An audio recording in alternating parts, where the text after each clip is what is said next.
Hello everyone, welcome छ तपाईहरुलाई मेरो मिनी ब्लगमा। अहिले चाहिँ म भ्लगिङ गरिरहेको छु यहाँनिर दाजुको घरबाट हो। अन्त यहाँ चाहिँ मेरो आमा हुनुहुन्छ, अन्त यता चाहिँ हुनुहुन्छ मेरो भदैनी। हाई भन्देऊ गाइसलाई। आमा हाई भन्दिनु।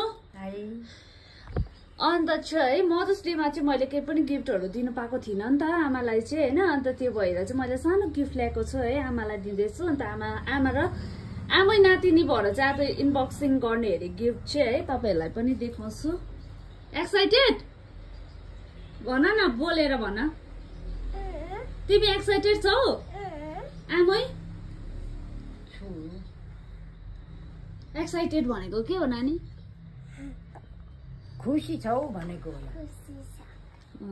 Good, okay. चाहिँ हो मैले ल्याइदिएको गिफ्ट है आज चाहिँ। अन्त म आमै नातिनीलाई नातिनीको लागि त होइन, नातिनीलाई चाहिँ उसको बर्थडेमा दिन्छु भदैनीलाई, तर आमाको लागि हो। आमा यी धन्यवाद बाउ, ठुला भएर यसरी ल्याऊ है, दिँदा रहेछौ। खुसी छु है। हेर्नु नि के रहेछ भनेर खोलेर दुईजना भन, आमै नातिनी भएर।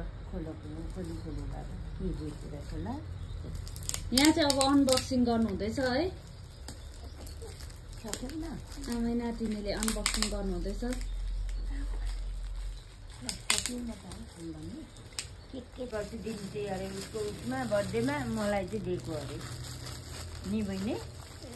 ल के दिएको रहेछ कस्तो रहेछ बाँच्छ न ल आमै नातिनी होइन, बाँड्नु न हो। नातिनीले मलाई नै दिन्थे साना बाबा। निकाली सघाउने साथीको त दुई हातले राम्ररी दिँदै गरेको हो। त्यसरी फोटो खिच्दैछ न हौ, त्यो पनि हेरिहाल्नु।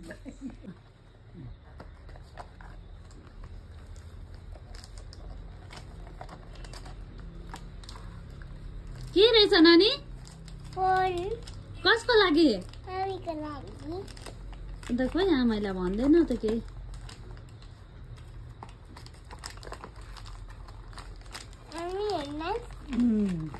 गिफ्ट दिएको अरे तिमीलाई, पछि बर्थडेमा दिन्छे अरे। ल ल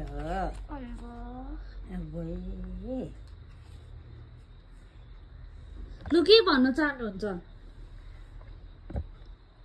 ठुली भएस भाइ, भाग्यमानी भएस, राम्रो गरी खानु। साथीहरू, मैले ठुलो गिफ्ट दिनु नसके पनि मदर्स डेमा मैले सानो ट्याकट्याके फोन चाहिँ आमालाई गिफ्ट गरेँ। किन भन्दा सधैँभरि आमासँग कुराकानी गर्न पाइरहँ भनेर चाहिँ मैले गिफ्ट गरेको हो। आमाको फोन चाहिँ बिग्रेको थियो नि त अस्ति नै, सो त्यही भएर चाहिँ मैले ट्याकट्याके फोन गिफ्ट गरेको हो। आमाले स्क्रिन टच फोन चलाउनु जान्नु हुँदैन, यदि जान्नुभएको भए त म स्क्रिन टच चाहिँ गर्थेँ होला। मेरोबाट यति सानो नै योपालि गर्नु पाएँ मदर्स डेमा गिफ्ट। आमा हाँसेको हेर्नुहोस् होला, कति बेसी खुसी हुनुहुन्छ। आमाको मुहारमा एकदमै मुस्कान छाइरहेको थियो। Thank you for watching. तपाईँहरूले पनि ब्लेसिङ दिनुहोस् होला।